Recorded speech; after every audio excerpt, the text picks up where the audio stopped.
Pai do Senhor, alunos, vamos para a nossa aula de História da Igreja.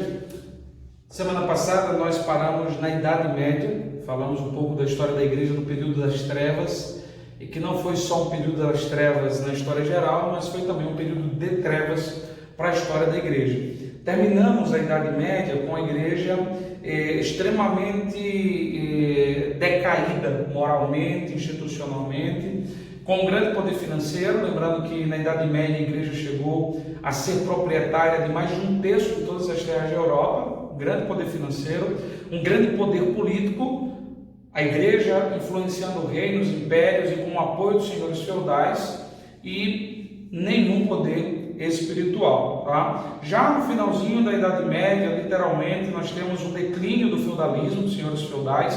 Senhores feudais eram os grandes proprietários de terra, proprietários de grandes latifúndios, que eram produtores rurais, pecuaristas e que detinham aí uma enorme riqueza. Então, no fim da Idade Média, esse poder dos senhores feudais decai, mas os principados, os reinos estão aí de pé e a Igreja está totalmente declinada. Eu terminei informando para vocês que naquele período o papado era a entidade mais enferma que a sociedade podia conhecer. Esse movimento de decadência da Igreja, ele provocou um movimento em resposta que foi chamado de Reforma Protestante. E a Reforma Protestante, na verdade, ela não começa lá em 1517 com Martinho Lutero. Ela começa com um movimento que chamamos de movimento pré-reformador, ou o movimento dos pré-reformadores. Já faltou um dos. O movimento dos pré-reformadores.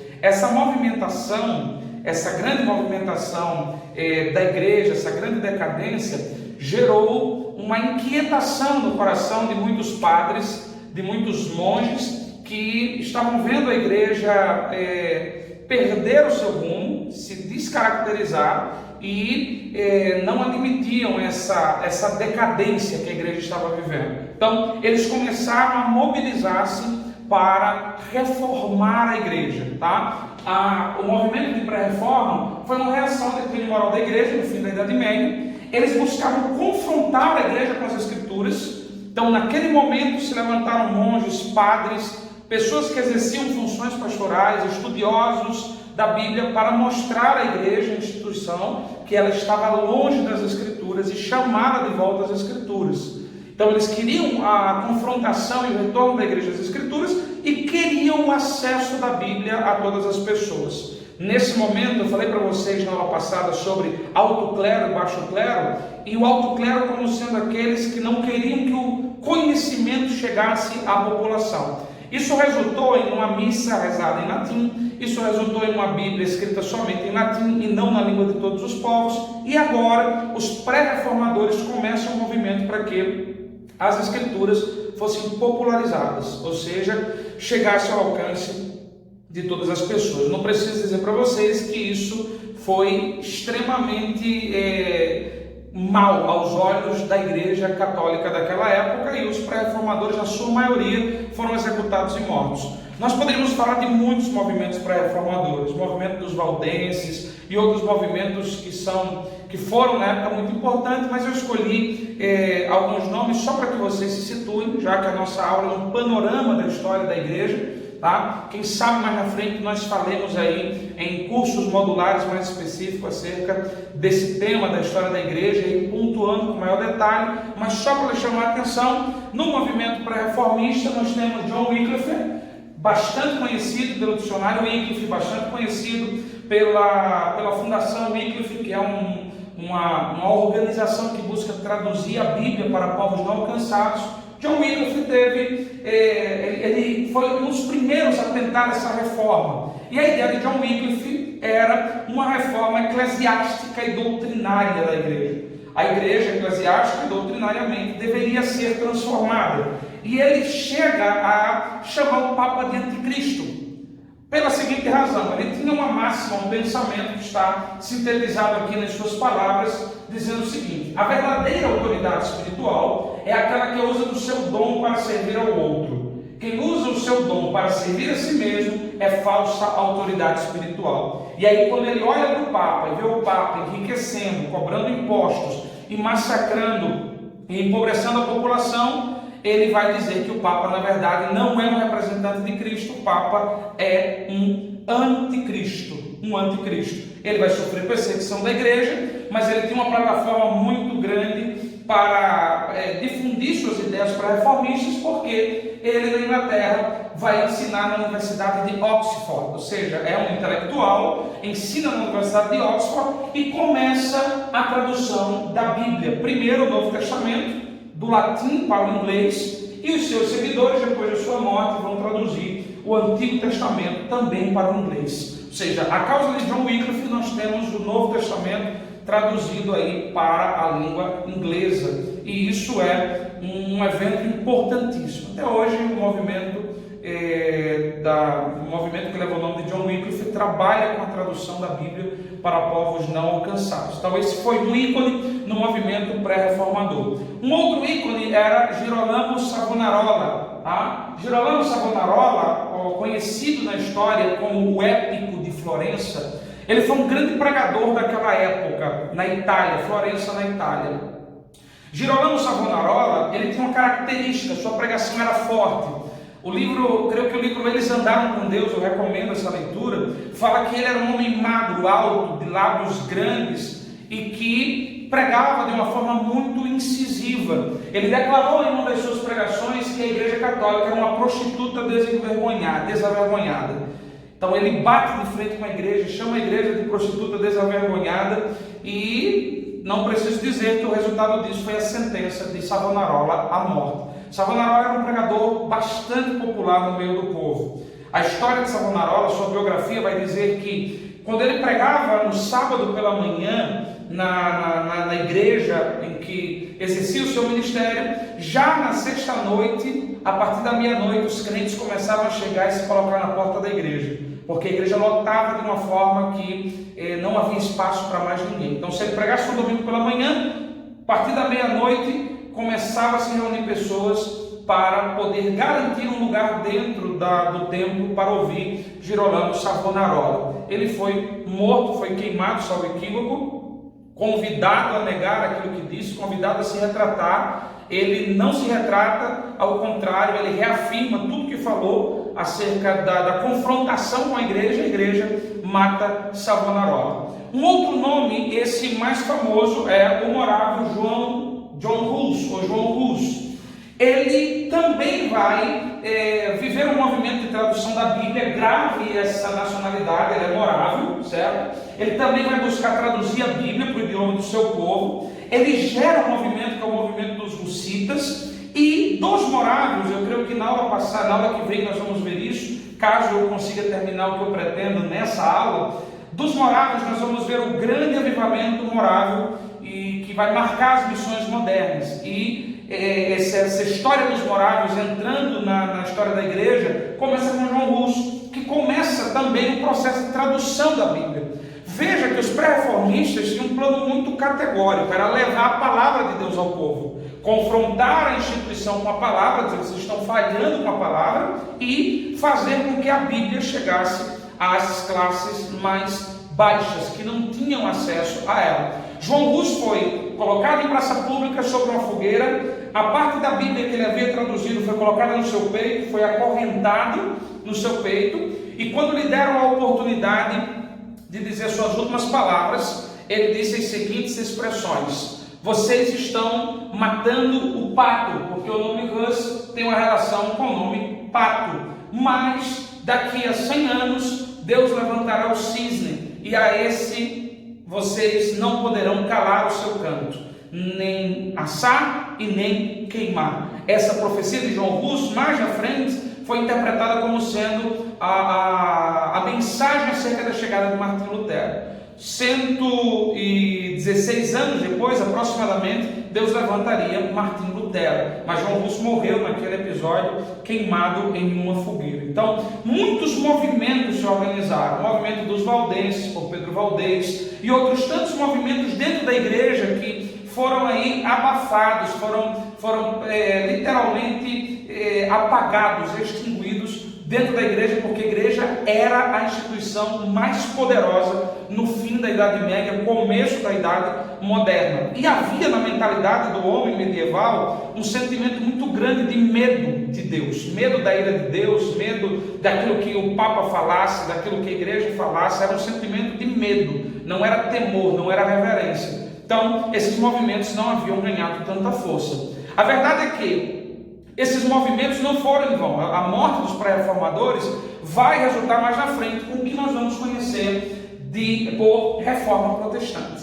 E o que foi a reforma protestante? Primeiro, ela foi o ápice de vários movimentos pela moralização da igreja. Então, nós não podemos vir à reforma protestante sem considerar os pré-reformadores.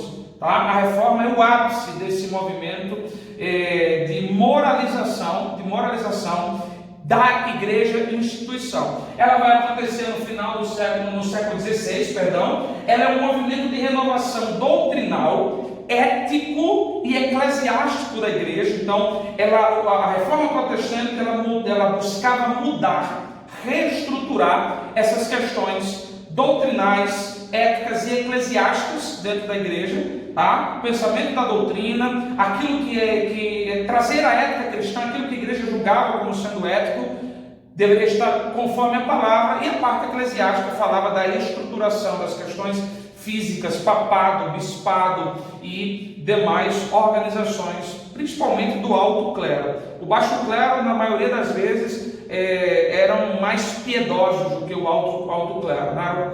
O baixo clero, formado por monges, padres, eram pessoas que viviam mais apacentando comunidades. Então, a reforma ela ataca basicamente a estrutura do alto clero, ataca a estrutura da igreja como um todo, todas as partes podres, mas está focada aí nessa perspectiva do alto clero.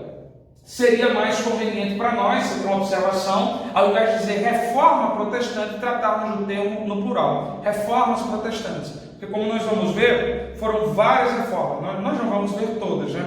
Nos faltaria falar da reforma na Inglaterra, da reforma nos Países Baixos, da reforma na Holanda, tá? Como o nosso tempo é exíguo, repito, pode ser que mais adiante, quem sabe aí para outubro, no aniversário da reforma, nós já façamos algumas lives no nosso Instagram falando acerca desses temas. Maravilha? Então, esse é o conceito de reforma protestante.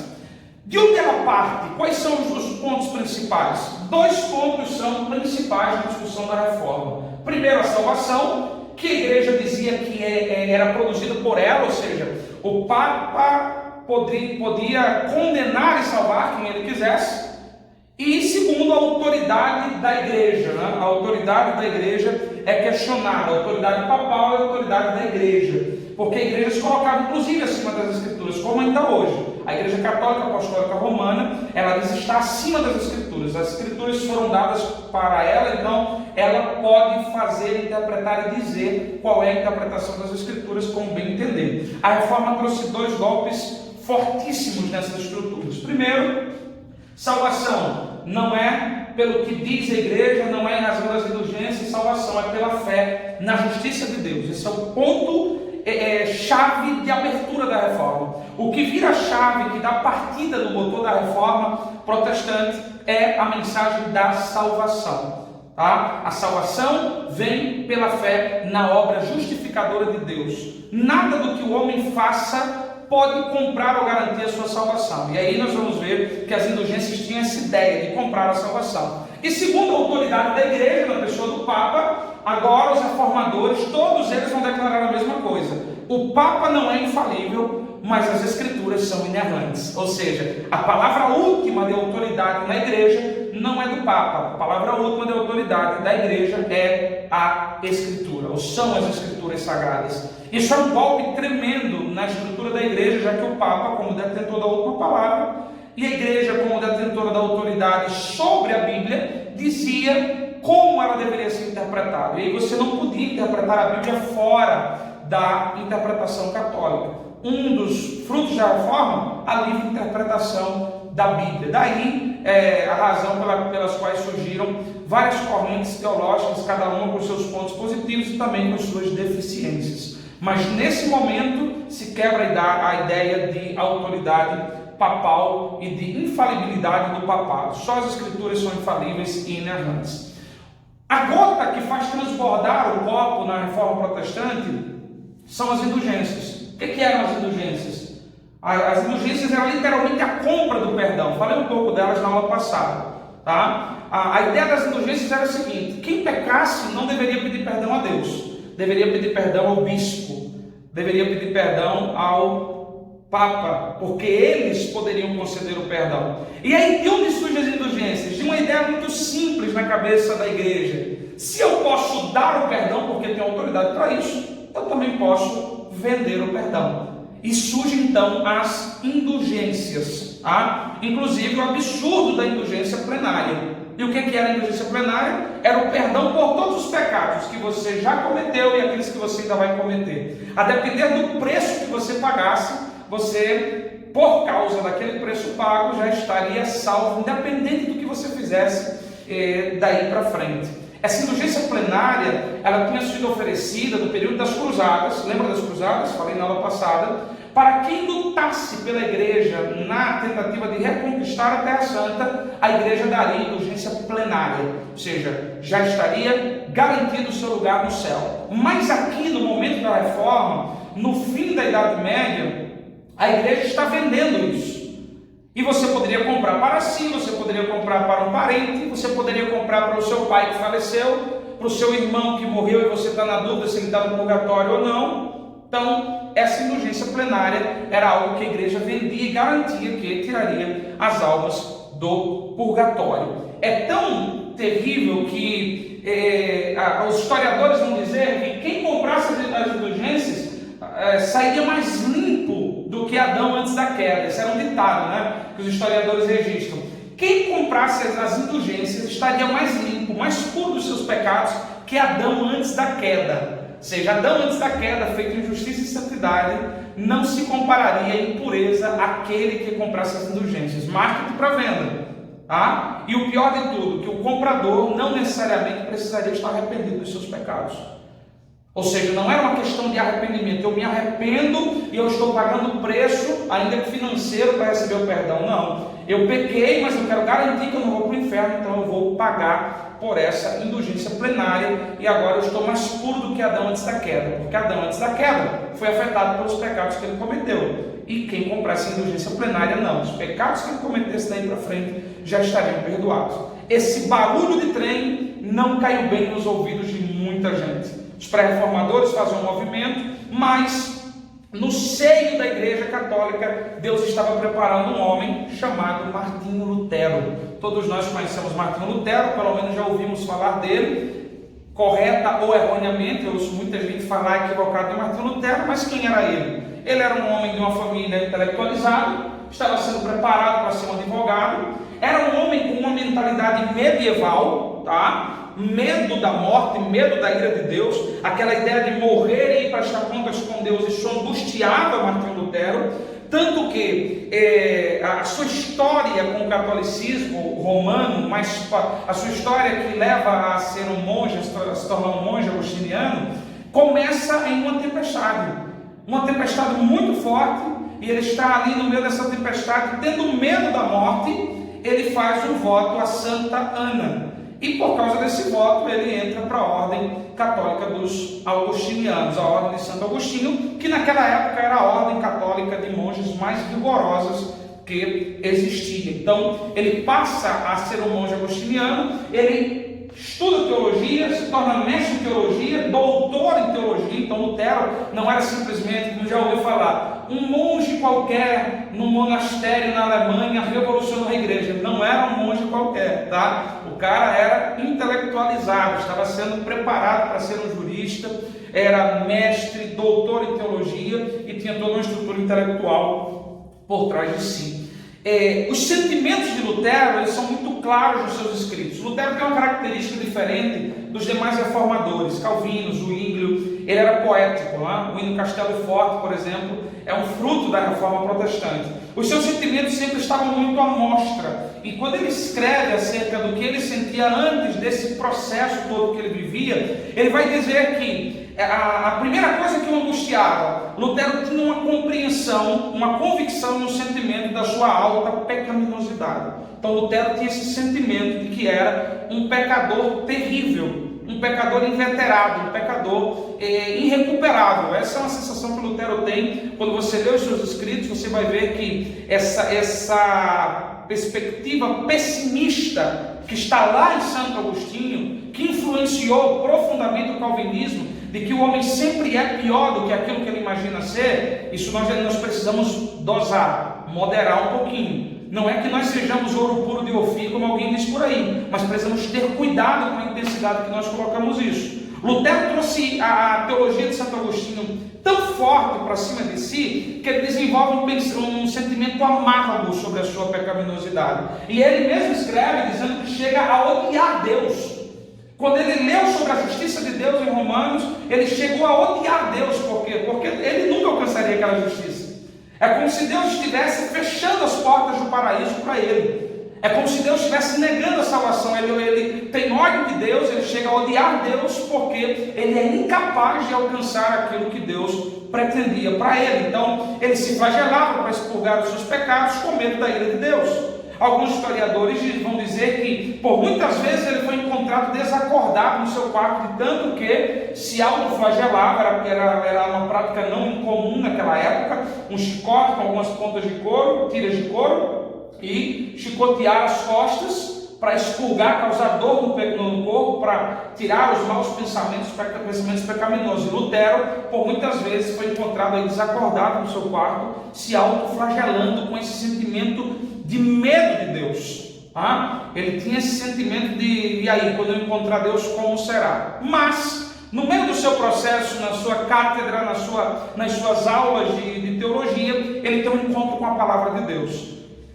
Ele ensinava sobre Romanos, ensinava sobre Gálatas, ensinava sobre a carta aos Hebreus, salvo equívoco. Gálatas, inclusive, é um comentário muito especial do Lutero. Ele leva 16 anos para escrever o seu comentário da carta aos Gálatas. Ele era professor, ensinava sobre esses temas e, de repente, ele se depara de forma diferente com o texto de Romanos, com a frase: o justo viverá pela fé. Essa referência está equivocada, tá? O justo viverá pela fé. E parece que a cabeça dele deu aquele estalo. A palavra, de repente, fez sentido para ele. Ele começa a entender que não era ele que deveria promover a sua justiça, que ele não poderia. Ou seja, a convicção que ele tinha de que ele não poderia ser justo diante de Deus estava correta. O que Lutero não sabia, e o que ele descobre, é que a justiça de Deus em Cristo Jesus o alcançaria. Esse é o encontro de Lutero com a palavra, no seio da igreja. Os movimentos pré-reformistas estavam mais do lado de fora, entre aspas, né? Do lado de fora, quando eu digo, veio de pessoas que não tinham aí grandes influências eclesiásticas dentro da igreja, tá? É muito comum, quando você olha a história de Savonarola, era um pregador, tinha relação com a igreja, mas diferente de Lutero, ele não estava metido aí tão profundamente com a igreja como Lutero estava. Então veja que Lutero, ele no meio da igreja, dentro do lugar onde ele vivia, ele era o pastor da igreja de Wittenberg, onde ele pregou as 95 teses, tá? Nesse contexto ele entende que a justiça de Deus é o que o pode salvar. E aí que ele vai escrever o seguinte, e essa palavra me encanta. Lutero diz o seguinte: noite e dia eu ponderei até que vi a conexão entre a justiça de Deus e a afirmação de que o justo viverá pela fé. Então eu compreendi que a justiça de Deus era aquela pela qual, pela graça e pura misericórdia, Deus nos justifica através da fé. Com base nisso eu sentia estar renascido e ter passado através de portas abertas para dentro do paraíso. Olha que sensação! Essa é a sensação da salvação que Lutero está sentindo. Toda a Escritura teve um novo significado, e se antes a justiça me enchia de ódio, justiça de Deus gerava ódio nele, agora ela se tornou para mim inexprimivelmente doce em um maior amor. Esta passagem de Paulo se tornou para mim um portão para o céu. Ou seja, quando Lutero lê que o justo viverá da fé, ele tira todo o amargo da sua vida, toda a sensação de ódio que ele tem em relação a Deus, e agora ele sente que entrou no céu.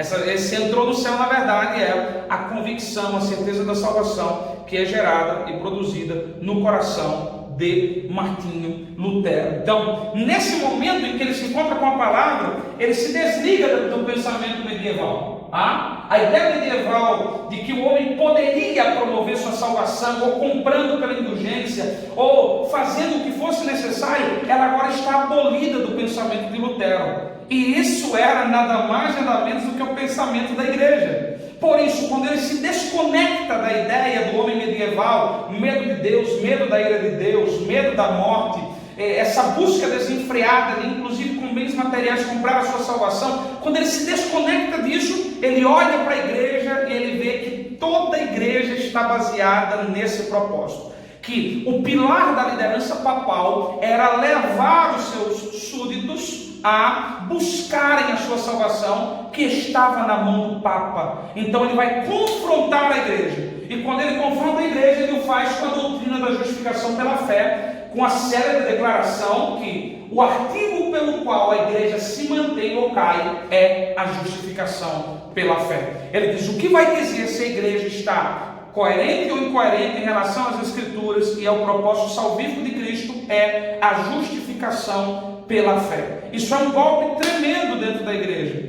tá? Um golpe terrível dentro da igreja, porque a estrutura da igreja com indulgências, contudo, dizia justamente ao contrário, não havia justificação pela fé. O que havia era justificação pelas obras. Lutero chegou inclusive a criticar a carta de Tiago, a epístola de Tiago, dizendo que ela não deveria estar no cânon, disse que ela era uma epístola de palha, porque numa interpretação equivocada, claro, Lutero entende que a epístola de Tiago estava falando de justificação pelas obras.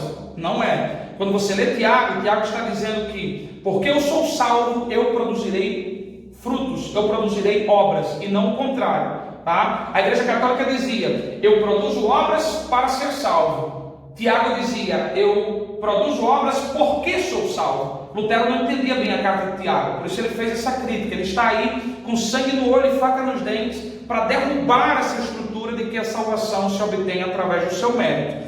Isso foi o que aconteceu, a mudança que aconteceu na sua pregação. Como pastor de Wittenberg, o que ele faz? Ele começa a pregar na sua igreja acerca do que ele descobriu, acerca da sua fé. Muito da teologia de Lutero está baseado na sua experiência pessoal. Então ele vai pregar na sua igreja e começa a ministrar essa doutrina da justificação pela fé. Coincidentemente, nesse instante, chega um emissário do Papa para vender indulgências ali onde ele está, em Wittenberg. E ele está pregando uma coisa para a igreja, e o emissário do Papa, John Tetzel, ele está dizendo outra lá fora. John Tetzel colocava sua banquinha ali fora para vender as indulgências. Tá? A indulgência, uma oferta para pagar uma penitência, ou seja, alguém que foi punido ao purgatório, alguém que comprava aí o seu perdão, e John Tetzel estava ali fazendo a sua propaganda. O grande propósito daquelas indulgências era a construção da Basílica de São Pedro, essa que nós temos hoje,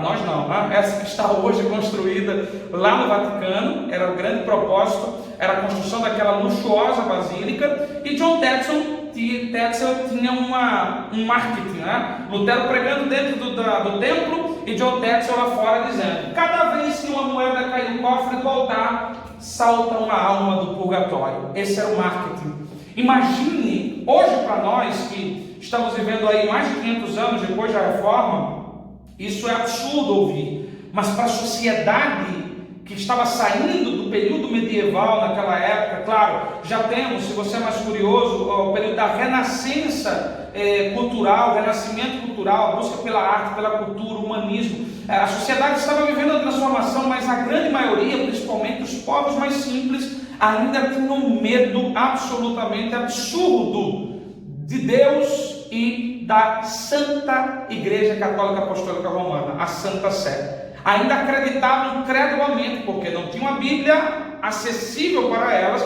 então acreditavam credulamente em tudo que um bispo, um padre, um clérigo, um monge, e principalmente aquilo que o Papa dizia. John Tetzel vem como emissário do Papa, e a conversa é o seguinte: ele tem a carta que o qualifica como representante do Papa, e o argumento dele era justamente esse. Cada vez que uma moeda cai no cofre, uma alma pula do purgatório. No tilintar das moedas no cofre da igreja, no altar, a alma foge do purgatório e entra diretamente no céu. Lutero, diante disso, se enfurece. Ele vê aquela situação, ele vê a igreja comprometida com aquela situação, e o que é que ele faz? Ele vai redigir 95 teses, que são as 95 teses de Martinho Lutero. Bastante conhecidas, te recomendo a ler, tá? Essas 95 teses. E o que é que são essas 95 teses? É uma reação de indignação com os rumos que a igreja tomou. Ele se indigna, então ele, com base na Bíblia, habilidoso escritor, doutor em teologia, ele começa a redigir 95 teses que vão tratar de temas que eram as doutrinas medievais da Igreja Católica. Hoje, se você analisar as 95 teses, o professor Lucas Gesta, ele faz um comentário em uma das suas aulas, dizendo que basicamente tudo que está nas 95 teses de Lutero, a Igreja Católica ela já não pratica mais. Até porque depois da reforma, a Igreja Católica vai promover uma auto-reforma, que foi chamada de Contra-Reforma Católica. Ela vai repensar aí a sua doutrina e se reorganizar. Então, as 95 teses de Lutero, elas atacam diretamente, elas agridem diretamente a estrutura da doutrina que surge na Idade Medieval, na Era Medieval. Ele escreve, registra, e essas 95 teses eram uma proposta de debate. Entenda, Lutero nunca pensou em estabelecer o protestantismo. Lutero nunca pensou em fundar uma igreja, a parte da igreja católica. A sua intenção era reformar a igreja a qual ele pertencia. Então, quando ele prega as teses na porta da igreja, aquilo não é um ato de protesto, tá? Muita gente interpreta que ir lá e pregar era um ato de protesto. Não, era assim que os acadêmicos faziam quando queriam discutir temas. Ele pegava o tema, fazia um convite formal, colocava na porta da igreja, que era como se fosse o quadro de avisos da sociedade daquela época. Então ele foi lá e pôs no quadro de avisos, que era a porta da igreja, que ele pretendia discutir aquelas 95 teses, tá? Ele não estava dizendo, eu estou certo, vocês estão errados. Ele põe as 95 teses, estou colocando as minhas convicções à disposição para serem debatidas, e ele convida as pessoas para debater. Olha o cabeçalho das 95 teses. Ele vai dizer o seguinte: por amor à verdade e no empenho de elucidá-la, discutir-se-á o seguinte em Wittenberg, sob a presidência do reverendo padre Martinho Lutero, mestre de artes e de santa teologia e professor catedrático desta última, naquela localidade. Por esta razão, ele, Martinho Lutero, solicita que os que não puderem estar presentes e debater conosco oralmente, o façam por escrito, mesmo que ausentes, em nome do nosso Senhor Jesus Cristo.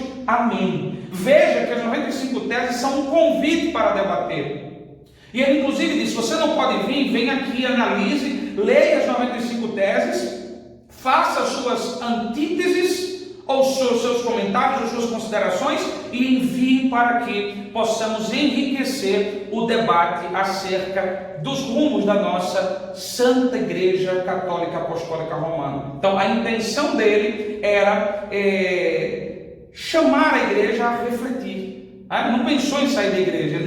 Eu creio que Lutero não imaginou a dimensão que as suas teses iriam tomar. Em 2 semanas, segundo acho que o professor Franklin Ferreira, ele vai comentar que em 2 semanas as teses de Martinho Lutero se espalharam por toda a Alemanha, tá? E em 2 meses, basicamente toda a Europa havia recebido as teses de Lutero naquele período. Mas a proposta era discutir, a proposta era conversar, a proposta era debater a situação da igreja. Resumo das 95 teses: a igreja deveria estar mais centrada no reino que nas questões temporais, política, riquezas. A igreja deveria apacentar o povo, buscar muito mais as questões do reino de Deus do que as questões temporais. A igreja não deveria apoiar o enriquecimento dos papas em detrimento do empobrecimento dos pobres. Esse é um resumo. Nenhum homem tem poder de perdoar pecados. Veja que o caldo vai ficando mais grosso, a pancada vai sendo dada mais forte. Nenhum homem, ou seja, papa nenhum, bispo nenhum, arcebispo nenhum, tem poder de perdoar pecados. Por isso, então, as indulgências são uma mentira. As teses se resumem à centralidade de Cristo e não da igreja. Cristo é o centro. A mensagem cristológica é o centro e uma coisa que vai ser marca da reforma, o sacerdócio universal. Todos são iguais em Cristo, todos são sacerdotes uns dos outros. Os que têm o dom de governo, que são os oficiais da igreja, os que presidem a igreja, devem servir sem massacrar os demais. Ou seja, não existe isso de que só o Papa é sacerdote, só o padre é sacerdote, não. Todo homem lavado, comprado pelo sangue de Jesus, justificado pela fé, possui um sacerdócio. É o que nós pregamos hoje, é o texto de Apocalipse 5:10. E para o nosso Deus os fizeste reinos e sacerdotes, e eles reinarão eternamente. É o texto de 2 de Pedro, capítulo 2, versículo 9. Vós sois geração eleita, sacerdócio real. Então, essa função sacerdotal universal agora está sendo pregada por Lutero. Não precisamos de mediadores ou medianeiras para chegar a Cristo, porque somos todos sacerdotes. Não preciso dizer que a igreja não gostou da ideia. E o Papa imediatamente emitiu uma bula papal. Bula é uma forma de documento, tá? É uma resolução com poder autoritativo. E aquela bula papal tinha uma ordem a Lutero. Ordena-se que Lutero se retrate daquilo que disse e se ordene também, foi ordenado também que todos os escritos de Lutero espalhados em qualquer lugar em que a Igreja Católica Romana tivesse influência fosse queimado. Quando Lutero recebeu na mão a bula papal, o que ele faz? Ele rasga aquela bula e queima juntamente com todos os livros que ele tinha de direito canônico. Ou seja, é um ato literalmente de resistência, é um ato de protesto. Não é por isso que fomos chamados de protestantes.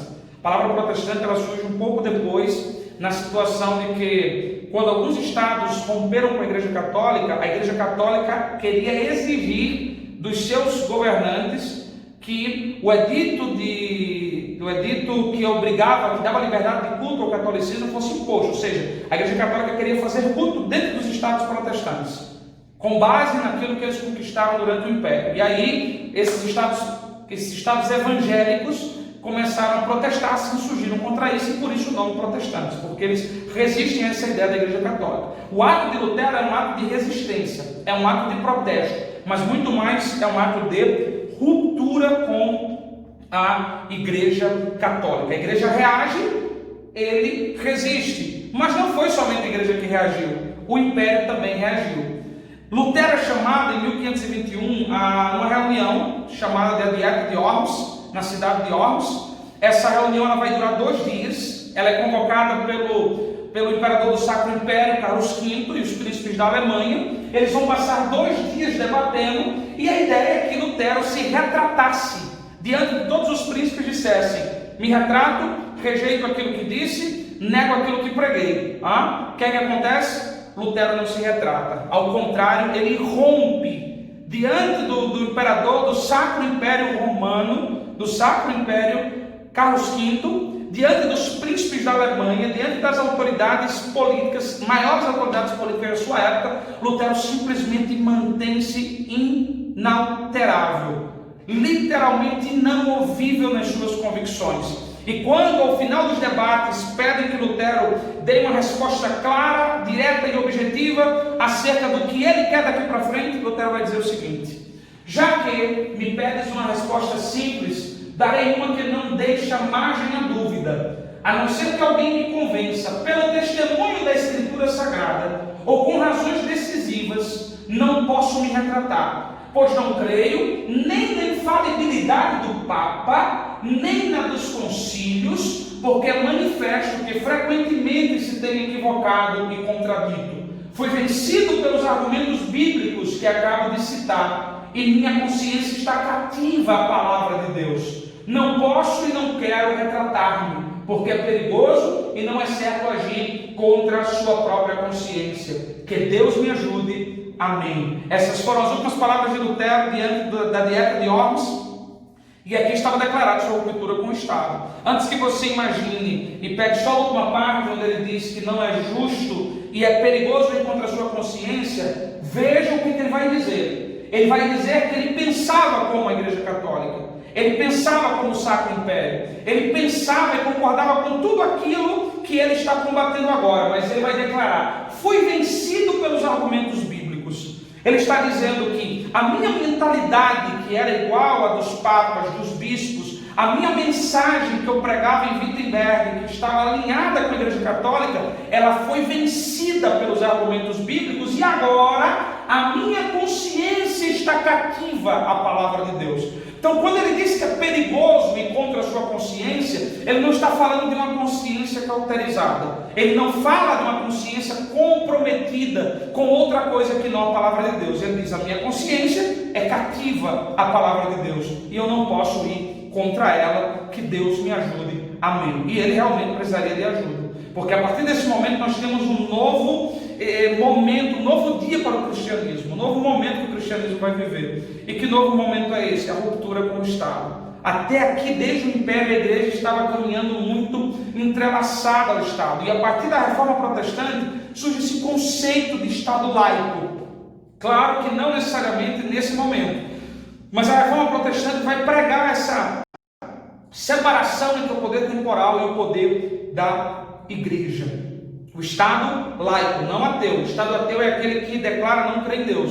O Estado laico é aquele que permite que se exerça com liberdade as reuniões, ou seja, onde o Estado não interfere nas questões religiosas. Então o cristianismo vive aqui na Reforma uma novidade, tá? Consequência dessas 95 teses, a parte a ruptura com a Igreja Católica, a ruptura com o Império, partindo de Martim Lutero, é que as 95 teses geraram excomunhão de Lutero. Ele é excomungado da igreja, e isso era um processo, era o mais alto grau de disciplina da igreja, porque quando você excomungava alguém, você literalmente o condenava ao inferno, tá? Então a igreja excomunga e o Império condena Martim Lutero à morte.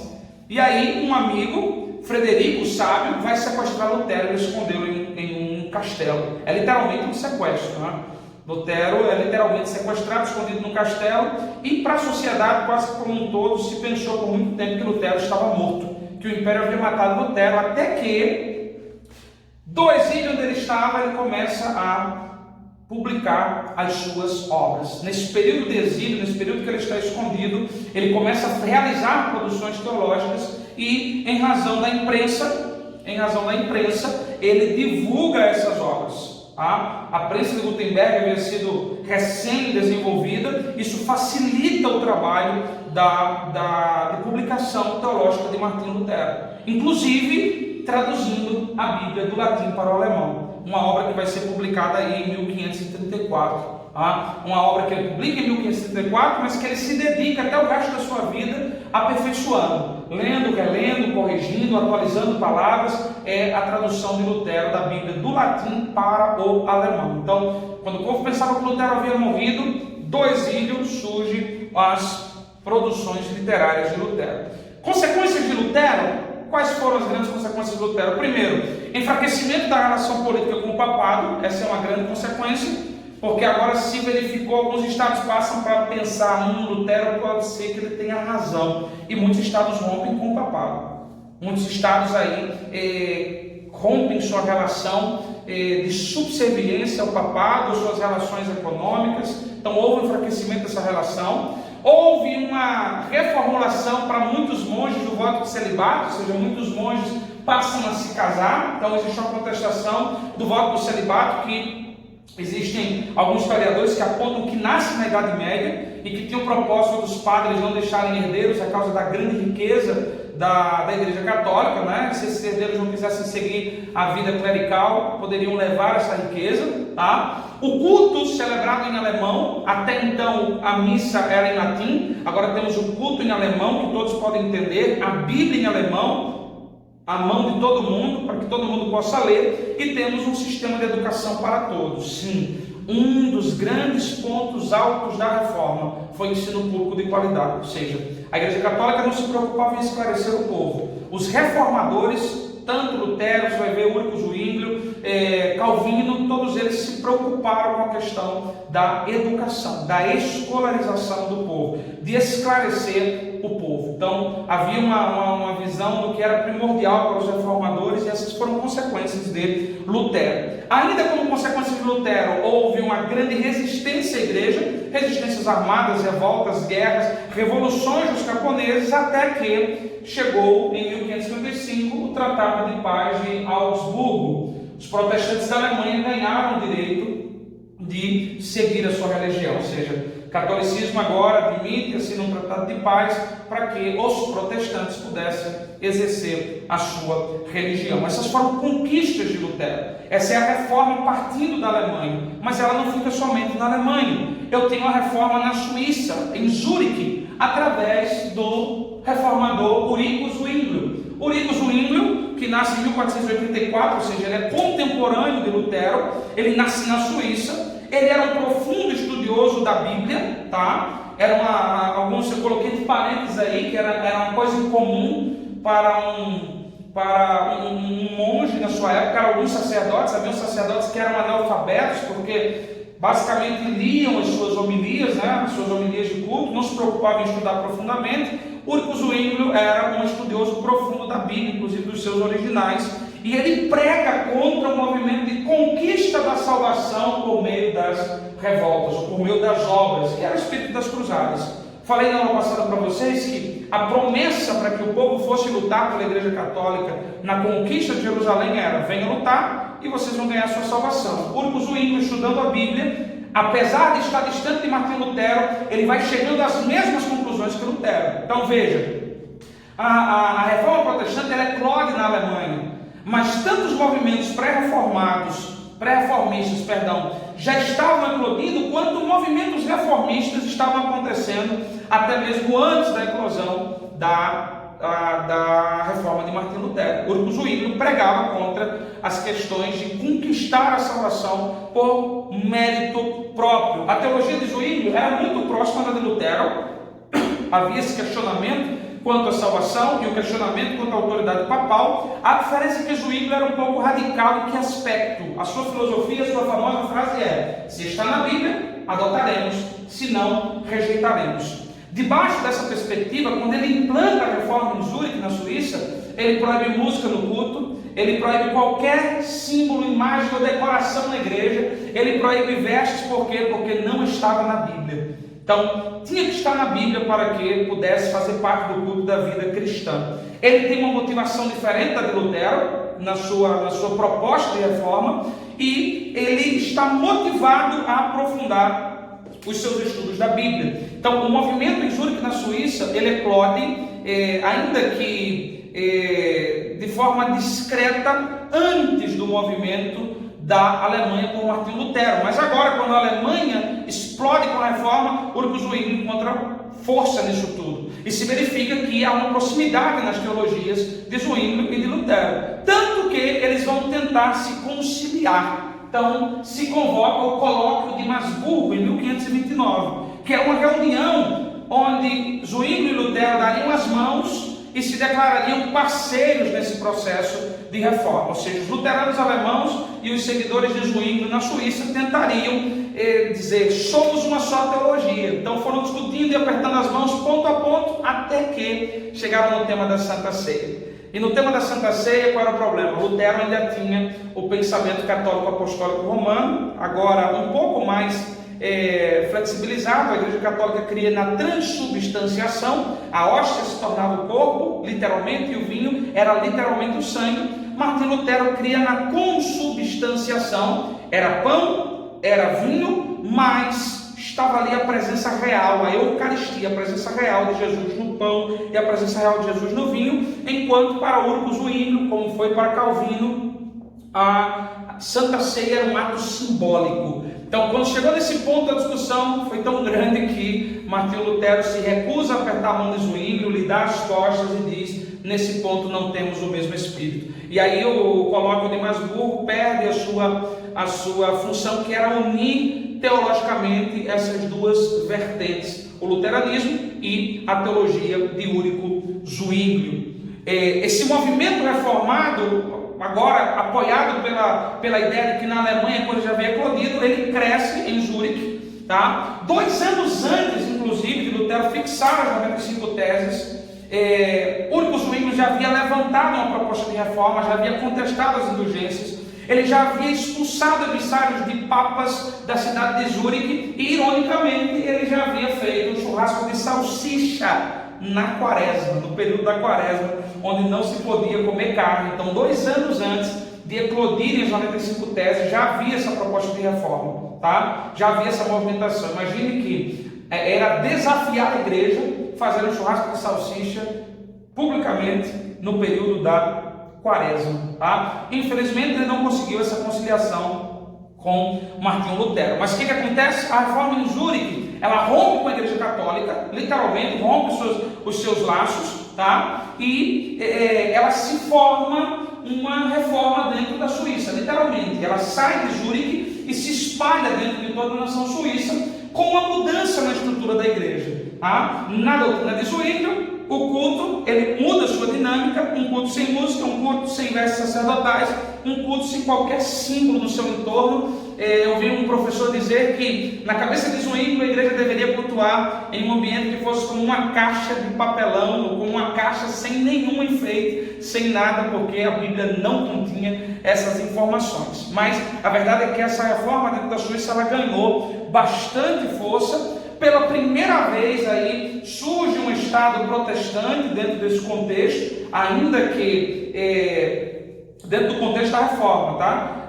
Salvo equívoco, existe um outro país que foi o primeiro Estado protestante, eu não me recordo bem, mas a ser declarado cristão na verdade, né? Mas protestante pela primeira vez em Zurique, na Suíça. A Suíça emerge pela primeira vez como um Estado protestante. Assim como, no caso de Lutero, o celibato é questionado, frades, padres, freiras começam a se casar, o sistema de educação público é priorizado, assim como na Alemanha, e a grande mensagem de Úrico Zwingli também era o sacerdócio universal. Todos devem ter acesso à Bíblia e todos podem pregar o Evangelho. Tá? Essa foi a proposta, a posição proposta pela reforma na Suíça por Úrico Zwingli.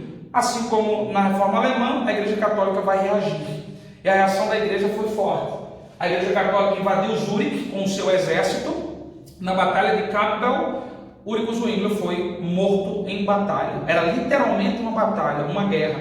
Esse é um período sangrento da igreja, né? Tanto pela parte da igreja católica romana, como também por parte dos reformadores. Úrico Zwingli, Calvino, Lutero eram homens que tinham concepções bastante rigorosa sobre determinados pontos, e nós vamos ver que esse vai ser um período violento. Mas a Igreja Católica, principalmente, ela faz violência desde da Inquisição, desde o Tribunal de Sacrifício, ela faz violência àqueles que discordam da Santa Sé. Úrico Zwingli morre ali na Suíça. Ele vai ser substituído por Guilherme Bulling, creio o nome do seu sucessor, que vai levar adiante as suas pregações e mensagens. Tá? A reforma na Suíça ela não morre com essa invasão, ela não morre com o Zwingli, ela vai seguir adiante. Tá? Por isso falamos de reformas na Alemanha, reforma na Suíça, e agora temos o grande reformador francês, João Calvino. Esse é mais conhecido principalmente pelo calvinismo, que se popularizou, se expandiu aí por toda a Europa, por todo o mundo, e nós vamos entender o porquê dessa expansão. João Calvino nasce na França, um homem extremamente intelectual, alguns chegam a dizer que era o mais intelectual dos reformadores, formado em latim, formado em ciências humanas, formado em filosofia, formado em direito. Ele se converte aproximadamente no ano de 533 e passa a sofrer em Paris perseguições por causa do Evangelho. Então, Calvino, a causa dessas perseguições, ele vai se exilar na cidade de Basileia. Tá? Ele pertence à segunda geração da reforma. Aquela primeira geração de Martinho Lutero, de Úrico Zwingli, ela já estava passando, os seus sucessores já estavam vindo, Lutero substituído por Melanchthon, Úrico Zwingli por Guilherme Bulling, creio que é o nome do camarada, me fugiu da memória agora, e Martinho e João Calvino vêm nessa segunda fase da reforma. Tá? A grande ideia de João Calvino, e aí está a razão pela qual o calvinismo se espalhou tanto, era produzir texto, era produção literária. Ele buscava um lugar tranquilo para produzir obras literárias. Então, ele sentia o seu chamado para estudar a Bíblia e para escrever. Essa era a perspectiva de Calvino. Por isso, ele dá origem ao que é considerado na Reforma a primeira teologia sistemática, que são as Institutas da Religião Cristã, em 1536. 1536 ele escreve uma primeira versão, um livrozinho de bolso que qualquer pessoa podia ter acesso, e esse livrinho de bolso se transforma em 4 grandes livros de 80 capítulos, onde ele vai traçar uma cosmovisão. O calvinismo se torna literalmente uma cosmovisão, ele fala sobre tudo. Hoje nós vemos mais a discussão acerca da salvação, calvinismo e arminianismo, mas o calvinismo ele fala literalmente sobre tudo, desde a salvação até se a mulher pode ou não pode ensinar na igreja, ele vai tratar, e ele vai dizer que ela não pode ensinar na igreja. Calvino era bastante rigoroso com algumas coisas, e o calvinismo é uma corrente teológica com a qual precisamos tomar muito cuidado, tá? No final da vista sobre Calvino, nós vamos entender os seus 5 pontos, mas eu chamo a atenção de vocês para essa situação. Então, temos em Calvino a primeira teologia sistemática produzida naquele tempo, tá? E porque ele se dedica a isso, ele se dedica a estudar e a produzir. Uma coisa que eu quero chamar a atenção de vocês é que nós temos o grande hábito de endeusar e tornar heróis esses grandes homens. Foram homens usados por Deus, sem sombra de dúvida, mas não são perfeitos. Não é porque Calvino, Spurgeon, Lutero, Ulrich Zwingli, Spurgeon não é reformador, tá? Estou citando nomes famosos. Não é porque um famoso falou alguma coisa que isso é certeiramente verdadeiro. Precisamos confrontar com as Escrituras e saber se existe relação com a ortodoxia da igreja. Então tenhamos cuidado com isso aí, porque falando de Calvino, literalmente, nós temos um habilidoso pensador, nós temos um habilidoso escritor que influenciou, porque se dedicou a escrever uma enorme quantidade de nações, inclusive o Brasil, através dos seus escritos. Então, as Institutas da Religião Cristã, escritas por Calvino, conhecidas como as Institutas de Calvino, elas infelizmente se tornaram para a maioria dos calvinistas a última palavra. Eles substituíram o Papa por Calvino nesse sentido. Precisamos ter cuidado com isso, tá? Sobre Calvino ainda, o que é que temos? Calvino vai sair de onde ele estava e vai buscar viajar para uma cidade tranquila porque ele quer estudar. Ele vai para Estrasburgo, ele quer um lugar tranquilo para estudar. Na sua viagem ele passa por Genebra, na Suíça, e ele vê que aquela cidade está vivendo aí uma reforma. A cidade de Genebra está vivendo uma reforma, mas com um problema: não havia um líder capacitado para pregar, para ensinar, para trazer os pressupostos das reformas de Zwinglio, de Lutero, de Melanchthon, o sucessor de Lutero, que também vai produzir e escrever material. Faltava alguém com habilidade para conduzir aquela reforma. Então Guilherme Farel faz um convite a Calvino para que ele permanecesse ali. E Calvino vai dizer que não, que ele tem que ir para Estrasburgo, porque ele busca a tranquilidade e a paz para estudar. E aí Guilherme Farel vai dizer a Calvino o seguinte: Deus amaldiçoe o teu descanso e a tranquilidade que buscas para estudar, se diante de uma necessidade tão grande te retiras e te negas a prestar socorro e ajuda. Ele amaldiçoa o descanso de Calvino, ele amaldiçoa a proposta de estudar. E diante daquela palavra, Calvino fica na cidade de Genebra para implementar algumas reformas. Essa implementação ela vai muito mais além da igreja. Calvino se envolve com a política da cidade, ele se torna consultor jurídico. A reforma que ele vai implementar é muito rigorosa. Calvino era extremamente rigoroso. Ele vai inclusive consentir, vai dar o seu voto pela morte de Miguel de Serveto, porque discordava do calvinismo, foi queimado vivo como herege, tá? E isso com a participação de Calvino. Por isso que eu estou dizendo, não podemos tornar heróis sobre-humanos esses homens. Lutero tinha os seus problemas. Lutero tinha um sentimento muito contrário aos judeus, tinha um sentimento muito de resistência aos judeus, e às vezes chegou a dizer coisas fortes contra os judeus, comparando os judeus a porcos. Hitler adotou algumas coisas da teologia de Lutero para falar contra os judeus. Quando você vê o movimento do Holocausto, a igreja luterana na Alemanha de alguma forma apoiou Adolf Hitler. Por quê? Porque os escritos de Lutero tinham algumas questões antissemíticas. Esses homens não eram heróis, tá? Então Calvino também não foi simplesmente o homem perfeito. ele consentiu com mortes, ele condenou pessoas por heresia, ele perseguiu pessoas que discordavam do calvinismo. Era algo intenso e parece que essas coisas não mudaram nos seus seguidores ainda hoje. São detentores da verdade única e absoluta e todos os demais são hereges. Por isso precisamos ter cuidado. Em Genebra, em razão dessa intensidade de Calvino e Guilherme Farel, eles são expulsos de Genebra. Para você ter uma ideia de quão duro eles foram, Genebra, que pediu para que Calvino ficasse, agora expulsou Calvino. E aí a história vai dizer que mais na frente, depois de passar um tempo pastoreando refugiados em Estraburgo, Calvino é convidado a voltar a Genebra, porque a cidade vivia um caos moral, havia afrouxado, e, bem, ele é convidado a voltar a Genebra. Aí, a depender do historiador, a história vai ser floreada ou não, né? Alguns vão dizer que Genebra se torna, John Knox, inclusive, era um grande admirador de Calvino, escritor do livro dos Mártires.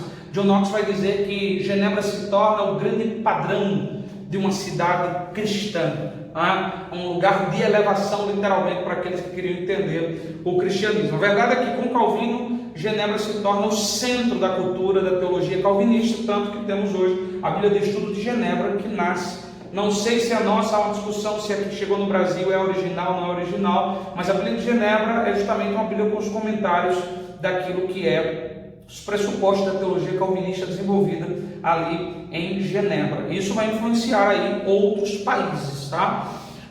O calvinismo ele se baseia basicamente em cinco pontos. A teologia de Calvino ele se baseia em 5 pontos, e esses 5 pontos estão aqui para vocês verem e entenderem. Primeiro ponto, depravação total. O homem com a queda foi totalmente depravado, tá? Esse é um ponto pacífico, porque as demais doutrinas sérias, o arminianismo, por exemplo, concorda com ele, mas no calvinismo essa depravação é total, absoluta e absurda. É aquela ideia que Spurgeon dizia, que nós sempre seremos piores do que pensamos ser. Então, eles levam essa história da depravação total a todo custo, a uma profundidade, às vezes até extremada, como se literalmente não houvesse nada de bom no homem sem Deus, que ele fosse incapaz totalmente de fazer o bem. O segundo ponto do calvinismo é eleição incondicional, ou seja, Calvino desenvolveu a ideia de que todos os homens caíram e Deus resolveu salvar somente alguns. Por quê? Porque ele quis. Um ato de soberania sem nenhuma explicação. Deus fez com que pessoas nascessem salvas e outras nascessem condenadas.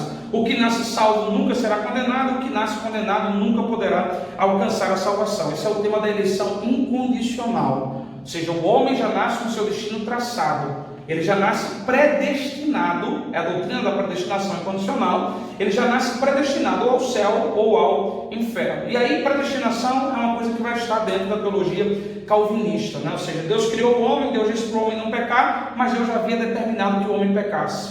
Então, Deus é o autor do pecado? O calvinismo diz que Deus determinou o pecado, mas de forma que ele não é o autor do pecado. Precisamos ter cuidado com essa ideia de predestinação desenvolvida por Calvino. Ele diz que Deus elegeu incondicionalmente algumas criaturas caídas para a salvação e as outras elegeu para a condenação. Era o princípio da dupla predestinação. A depender do calvinismo, supralapsariano e infralapsariano, isso vai ser mais ou menos debatido. Terceiro ponto, expiação limitada. Essa é uma consequência da anterior. Se Deus escolheu só alguns para a salvação, então Jesus não morreu por todo mundo. Esse é o terceiro ponto do calvinismo. Jesus não morreu por todo mundo. Então, arranca João 3,16 da sua Bíblia, porque se você ler aquele texto, para que todo aquele que nele crê não pereça, mas tenha vida eterna, ele vai estar em contraste com o terceiro ponto do calvinismo. Se você ver a interpretação de Calvino, ele dizia que ali todos não é todos. Todos seriam todos os eleitos incondicionalmente e não todos os homens. Esse é o terceiro ponto do calvinismo. O quarto ponto do calvinismo, graça irresistível, porque o homem é predestinado, uma vez que a graça se manifestar a ele, ele não terá como resistir a ela. Ou seja, o predestinado, quando Deus chamar ele para aceitar Jesus, ele vai aceitar, não é porque ele quer, é simplesmente porque Deus quer.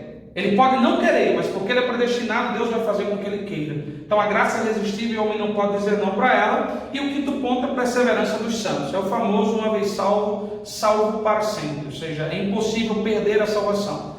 Calvino, e a questão de apostasia na Bíblia? Não, porque Deus pode dar uma graça evanescente. Ou seja, Deus finge que vai salvar, mas no final das contas Deus retira a sua graça e a pessoa se perde. E outras coisas mais que ele vai falar. Me perdoe a forma ácida que eu estou falando do tema, é porque eu tenho dificuldade em olhar para esses pontos e vê-los à luz da Bíblia. Calvino foi um crente bastante piedoso, apesar das suas falhas, um homem que buscou o conhecimento bíblico, mas a influência da teologia de Santo Agostinho na vida de Calvino foi intensa, tá? E a teologia de Santo Agostinho ela tinha alguns detalhes que merecem ser observados. Anos depois, inclusive, vai se levantar Jacob Arminio, um teólogo holandês, e vai contestar esses 5 pontos do calvinismo. Na verdade, vai resgatar a ortodoxia da igreja, porque os pais da igreja não pensavam assim. Os pais da igreja pensavam de forma diferente. Os pais da igreja criam na depravação total, mas os pais da igreja entendiam que o evangelho era para todo mundo e não simplesmente para os eleitos. Os pais da igreja criam que Jesus morreu por todos. Os pais da igreja criam que a graça nos habilitava a responder à salvação ou negar a salvação, e os pais da igreja criam que era necessário perseverar. Tínhamos segurança em Cristo, mas é necessário perseverar para não perder a salvação. Então, Jacob Arminio, ele vem, desenvolve o sistema arminiano para combater o calvinismo. 5 pontos do arminianismo. O sistema arminiano também não é perfeito, ele está eivado de falhas, mas o sistema arminiano é menos difícil de se enquadrar com a Bíblia. Por que o calvinismo então se espalhou? Porque Calvino escreveu mais. Ele tinha essa predisposição para produzir textos. Essa foi a reforma a partir de João Calvino. Uma outra reforma, tá? Hoje eu vou passar um pouquinho do tempo comum. Uma outra reforma foi a reforma dos anabatistas. Essa é uma reforma radical. É uma reforma dentro da reforma. O professor Franklin Ferreira vai definir a reforma anabatista da seguinte forma: um movimento de crítica e contestação ao conceito de cristandade presente na teologia católica e, em certa medida, na reforma magisterial. A reforma magisterial é a reforma de Lutero, Calvino, Ulrich Zwinglio. Era uma reforma que tinha mais proximidade com as questões políticas. Os anabatistas diziam não, a igreja tem que romper com tudo isso. E aí eles começam em Zurique. Os anabatistas, cujo nome quer dizer rebatizadores, esse é um nome pejorativo que eles recebem, um apelido, porque eles rebatizavam os crentes. Eles começam em Zurique, onde estava Ulrich Zwinglio. Eles se opõem à teologia de Zwinglio. Eles vão dizer que Zwinglio era muito brando na sua teologia. E aí eles vão se opor à teologia de Zwinglio, vão se opor ao pedobatismo. O pedobatismo é o batismo de crianças. Lutero manteve, Zwinglio manteve, Calvino manteve. Eles diziam que o batismo da criança garantia a salvação dessa criança. Os anabatistas vão dizer que não, que a fé deveria ser uma confissão pessoal, e eles discordam do pedobatismo, que era pregado por Zwinglio, e aí eles começam a rebatizar os crentes.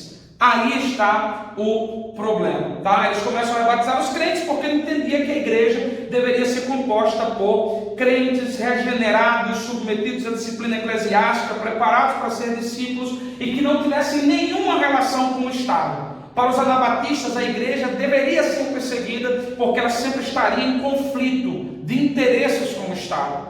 Não preciso dizer para você que eles foram extremamente perseguidos. Tá? Eles acreditavam que os líderes, Zwinglio, Lutero, eles não evoluíram na reforma. E de fato, quando você analisa a reforma protestante, você vai ver que ela foi muito promissora em determinados pontos, mas falhou em outros pontos. A questão do pedobatismo, por exemplo, era a cultura que vinha do catolicismo apostólico romano. Você não vai encontrar batismo de criança na Bíblia. Os anabatistas discordavam disso ferrenhamente, porque algumas praxes do catolicismo romano permaneceram dentro da igreja. Por que Lutero os reformados, na verdade, né? Porque hoje quando se fala em reformado se pensa em calvinista, mas luterano é reformado, calvinista é reformado, arminiano é reformado, Armínio veio dentro da reforma, não podemos deixar que esse termo seja mal empregado, mas perceba o seguinte: por que a maioria dos reformados não creem na manifestação dos dons do Espírito Santo hoje? São cessacionistas. Calvino dizia que não existe mais manifestação dos dons hoje. Não existe profecia e que milagres Deus opera, mas não por meio dos dons. Ele opera pelo seu poder e soberania. Mas que os dons cessaram quando a Bíblia foi concluída. Por quê? Porque a Igreja Católica nunca foi, na sua essência doutrinária, carismática. Nunca foi na sua essência doutrinária carismática. Então, de fato, os anabatistas estavam certos. Os reformadores avançaram até determinado ponto e pararam nesse ponto. Os anabatistas, então, voltaram a confessar o credo apostólico, lembra? Aquilo que os apóstolos criam, que era o grupo de anabatistas chamado Anabatistas Evangélicos, eles queriam voltar à estrutura do credo apostólico, enfatizando o que os apóstolos criam, voltando ao Evangelho do Novo Testamento, sendo que eles eram pacifistas, contrário ao armamento, né? Esse negocinho de crente fazendo arminha para os anabatistas não serviria, tá? Não sou de esquerda, tá? Estou só fazendo uma observação. Sou crente em Cristo Jesus, então não sou de esquerda. Então eram pacifistas, tinham essa perspectiva de voltar ao Novo Testamento, eram bastante piedosos, devotos a orações, servos uns dos outros, homens simples, devotos à pureza, pregadores da igualdade. Homem e mulher são iguais, ricos e pobres são iguais, brancos e negros são iguais. Você vai ver que na Reforma isso não acontece, tá? Em todos os âmbitos. Calvino vai ser um grande crítico do ministério feminino. Mulher, até hoje muitos calvinistas fazem essa defesa de que mulheres não podem ensinar a homens, mulheres não podem pregar na igreja, a não ser para mulheres e crianças. Então, os anabatistas diziam que todos são iguais, o homem e a mulher diante de Deus. Então, era um movimento literalmente de reforma dentro da reforma. Separação total entre Estado e Igreja, como eu disse para vocês, e a ênfase no batismo de adultos por aspersão como necessária salvação. Falha.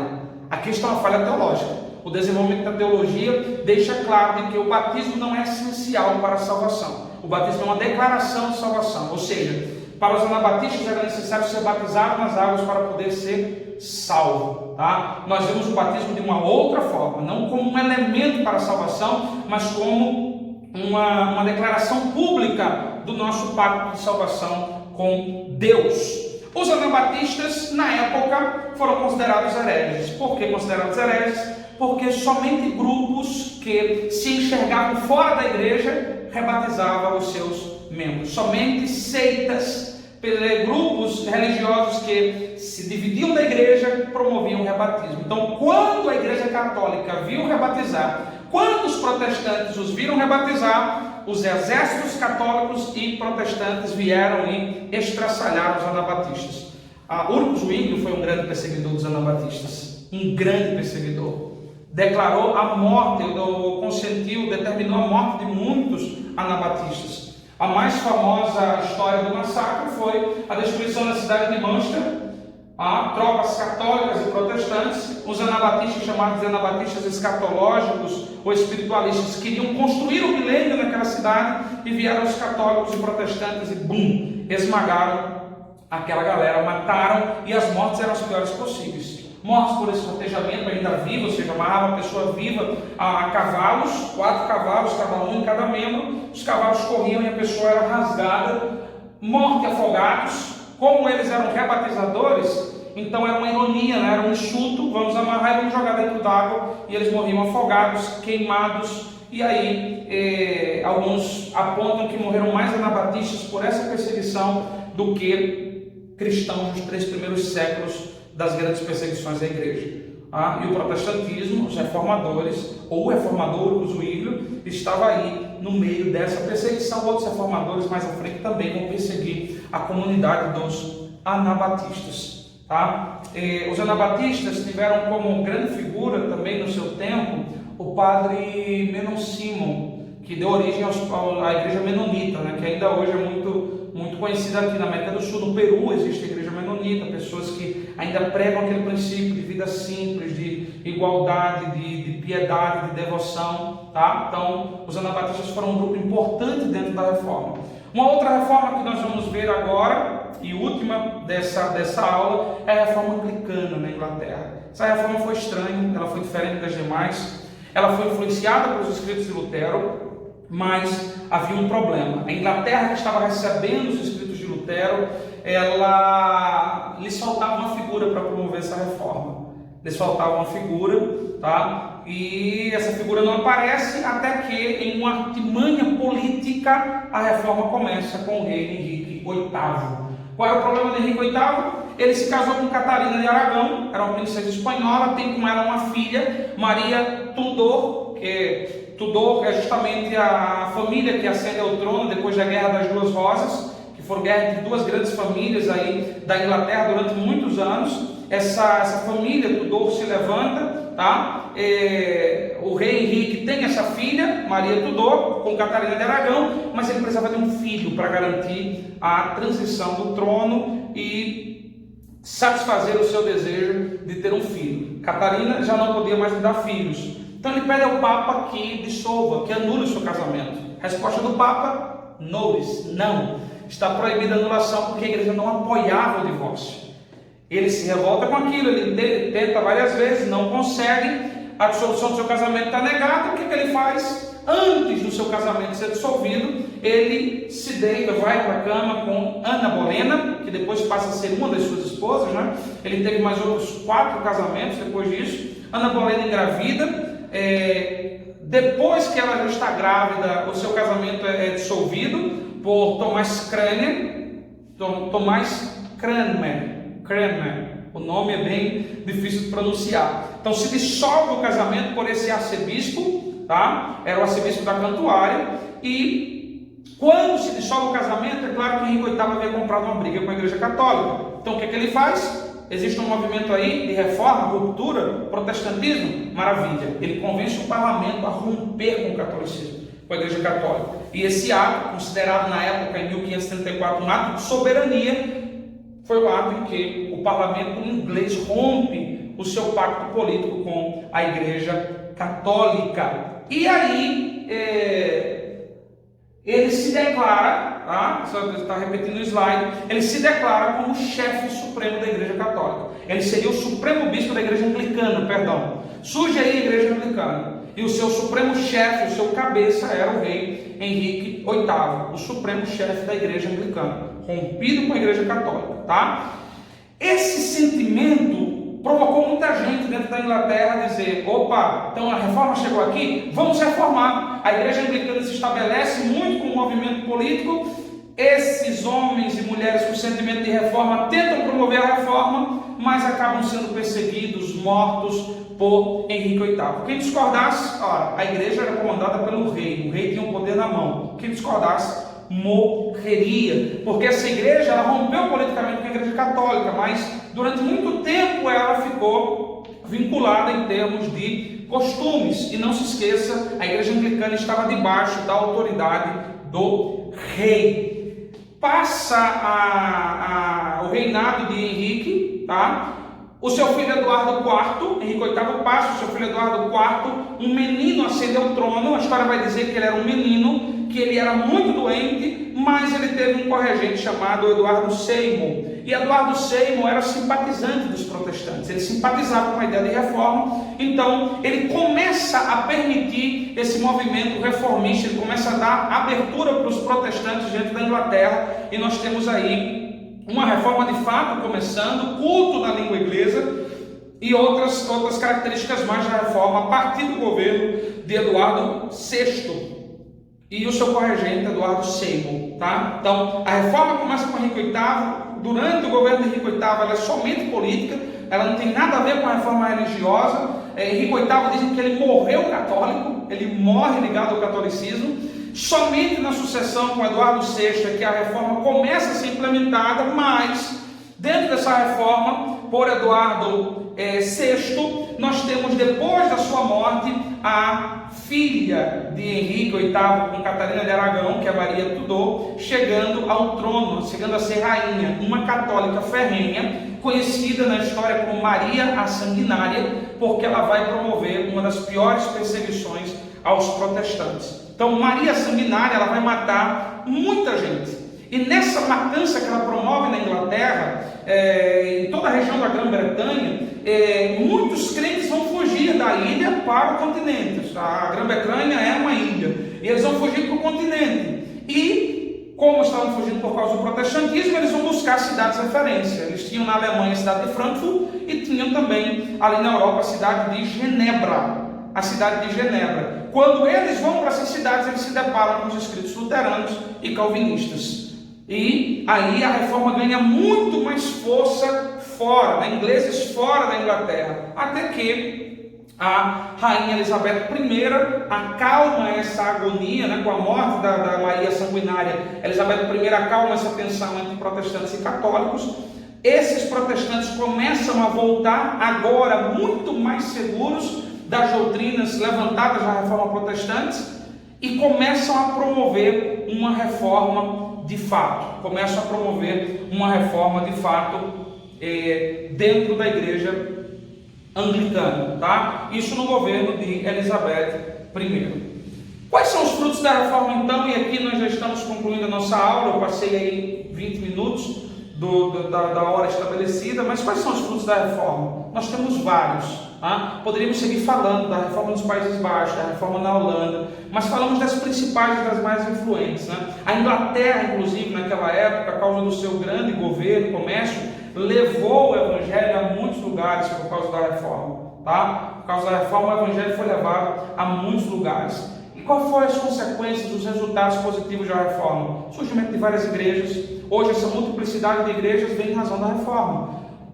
Presbiterianas, batistas, luteranas, Assembleia de Deus, todas essas igrejas surgiram em razão da reforma protestante. Essa liberdade que se tem, já não temos mais um líder, um papa que governa sobre todos os protestantes, temos agora sacerdotes de igrejas locais, atendendo demandas locais, claro que devem ser comprometidas com o Evangelho e com a boa teologia.